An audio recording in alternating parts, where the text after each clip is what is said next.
everybody. How are we doing today? All right, now just yesterday, Vince McMahon made the announcement he is resurrecting from the dead the XFL. Okay, so I have a few thoughts on that, and I thought I'd enlighten y'all with these thoughts. Now, first of all, there were three, in my opinion, major mistakes he made in trying to create the XFL in the first place back in 01. Firstly, the fact that he had gimmicks in it. That was stupid. Nobody wants to see inside the cheerleaders' locker rooms. Shut up, pervs. Nobody wants storylines in their football. They want to watch a game. And frankly, I think that was one of the biggest failures of the whole thing. The second thing, now, he's claiming there will be no WWE involvement. Well, I'm claiming he's full of crap. I'm definitely calling bull on that because the last one, I mean, the biggest fix he's doing is not having him a part of it, but I really don't see them as ever staying separate forever because he's going to have to advertise it, and he has another outlet to advertise it and to give it some notoriety and feedback, and that's another problem we have.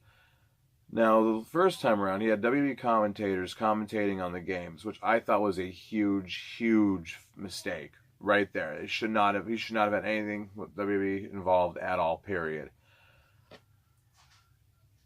But we'll see what he says and what he does. Are two different things, or if they're going to continue to be the same thing. I really don't trust him at his word because, well, frankly, he is Vince McMahon. Which brings me to number 3. The biggest fix he is doing from the previous version is not being the face. The biggest mistake he made, I think personally, the hugest mistake of all of them, has to be the fact that he decided to be the face of the XFL the first time around. Now, personally, I enjoyed the first run. I thought the games were pretty sweet. I didn't really care for the gimmicky bullshit. Like I didn't like the scramble. I didn't like the being in the locker rooms and the storylines between the players and the cheerleaders, and it was like he was trying to create Attitude Era football, and it just did not work. And his face, once they see his face, they're going to remember he owns the WWE, which is a predetermined sport. Fake for all you rubes who have no respect for wrestling like I do, but it's predetermined. They're going to think the games are all predetermined. And that's a bad thing. Now, the idea of hiring football people is a great idea because it's going to give them a chance to sit there and run a football organization. And frankly, I love football. Everyone knows it. Yeah, I think my son goes on a little too long about it. But I'm glad that I do enjoy watching football. And I wouldn't mind having another outlet to watch it. That being said, I want to be respectful to the game of football. Now, he's also saying this is going to be a fans first type thing. Family-friendly fans first. Well, here's the thing about that. He's got a really crappy track record of fans first.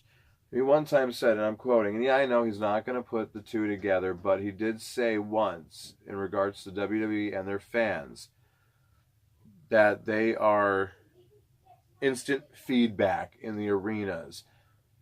I call bullshit on that. Because for months, people have been booing Roman Reigns, and he still pushes Roman Reigns. People have booed John Cena, and still John Cena got a meteoric push because half the crowd likes him. If you listen to the fans, things will be a little bit different.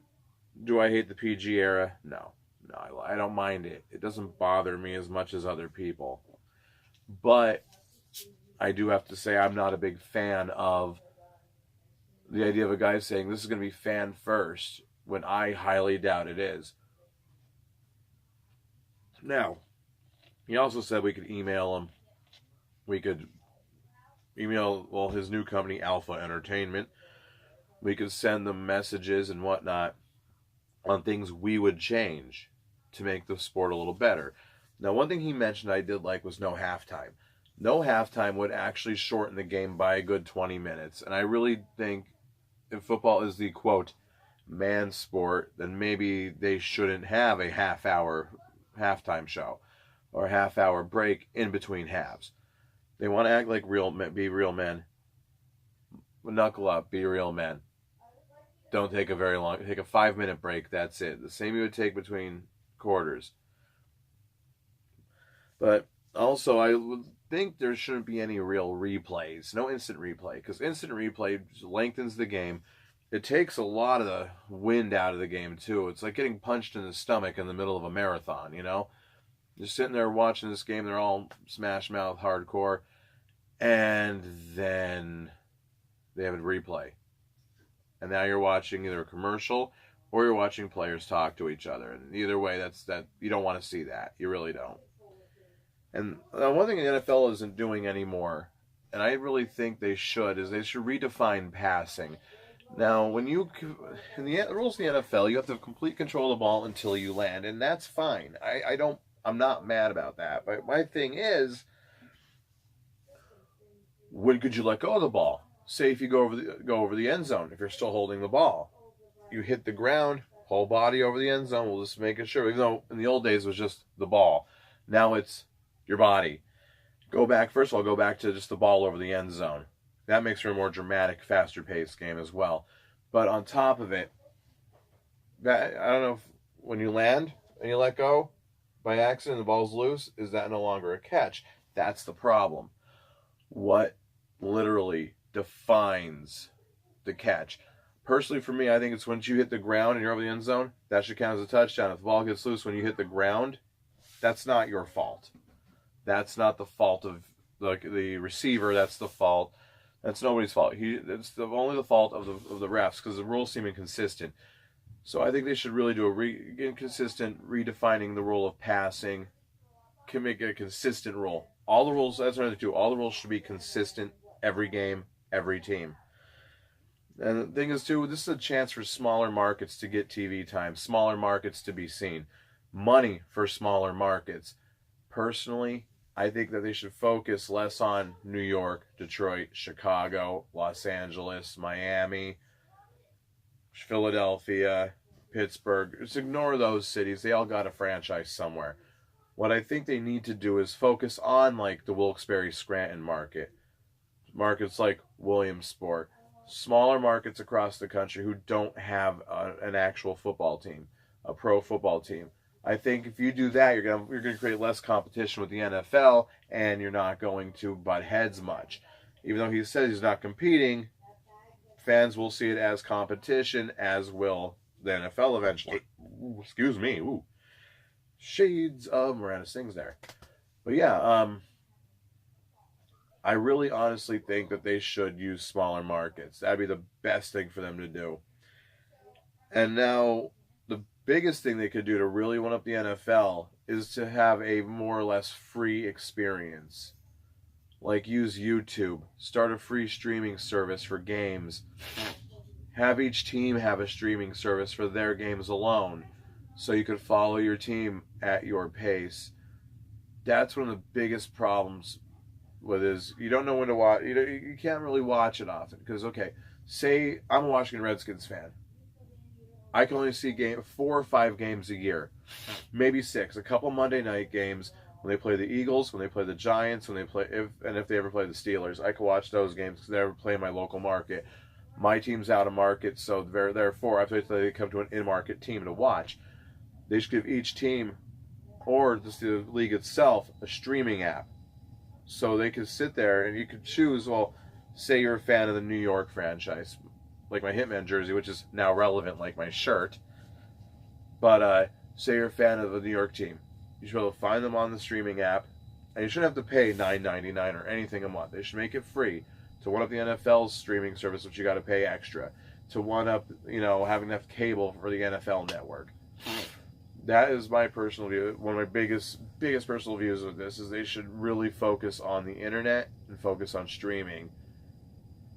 And if they can't get a TV deal, there's no proof they're going to actually get a TV deal. And with the NFL stronghold on TV, they'll be pulling a UPN again. And he's going to use his pull with the USA Network and NBC, but they have Sunday Night Football. So you can't, excuse me with that, but they can't really go and run NBC on this because they have their own NFL deal. And I don't think they would want to honor two organizations, and I really don't think that they would want to drop the NFL for the fledgling XFL 2.0. So that's where your streaming comes in. Even if they did it on YouTube and gave each team its own channel, or put all 4 games, because there's going to be 8 teams initially, so obviously it'll be 4 games a week, all 4 games online. I mean, that's the best way to do it. I mean, the only way it could be really successful, too, is a more than full divorce from World Wrestling Entertainment. Here's why. Because that was the first mistake they made, was him announcing it and him being the face of the organization. Him not being the face is a really good thing, because like I said, they look at him and they think the fix is in. You know, this is going to be, they know Los Angeles is going to win the whole thing, you know. I mean, the point is with that, they should not even advertise on WWE television. They shouldn't advertise on the network. When the announcement was coming through for Alpha Entertainment's press conference, they announced it through the WWE app, which was a big mistake. It should have gone through sport news apps like NBC Sports, CBS News Sports, Bleacher Report, things like that, ESPN. This should not have gone through the WWE app, because that just looks like he's saying they're not going to be involved, but using their resources to be involved, to help with the league. He needs a full, complete divorce from the WWE. I mean, maybe when they're more established, if they actually do get good ratings, they actually do get a lot of ticket sales, maybe then start an advertising deal with the WWE, because it looks like he's using his one business to advertise his other business, when he really shouldn't be doing that, because in all honesty, it won't work. The XFL will die again if there's any connection to the WWE. Now, of course, I know this seems like a long, weird meandering, and it probably was. But, as always, like, share, and subscribe. I know it's a little longer than my normal videos, but, you know, we'll get through that together. I got some big stuff planned in the coming weeks that I'm going to be releasing.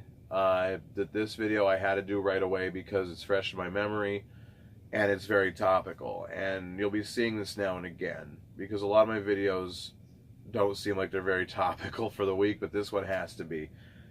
And I'm pretty sure that a lot of people are going to have a different opinion than me, and that's fine. I don't care if you have different opinions. But, as always, if we do talk, you know, let's agree to disagree at some point. Let's just have some fun with it and have a real discussion. But I'm pretty happy to see another football organization pop up. Let me know what you think in the comments below. Follow me on Twitter at Heartbreak1980. Like, share, and subscribe. Tell your friends about this channel if I cover topics that they may seem to like.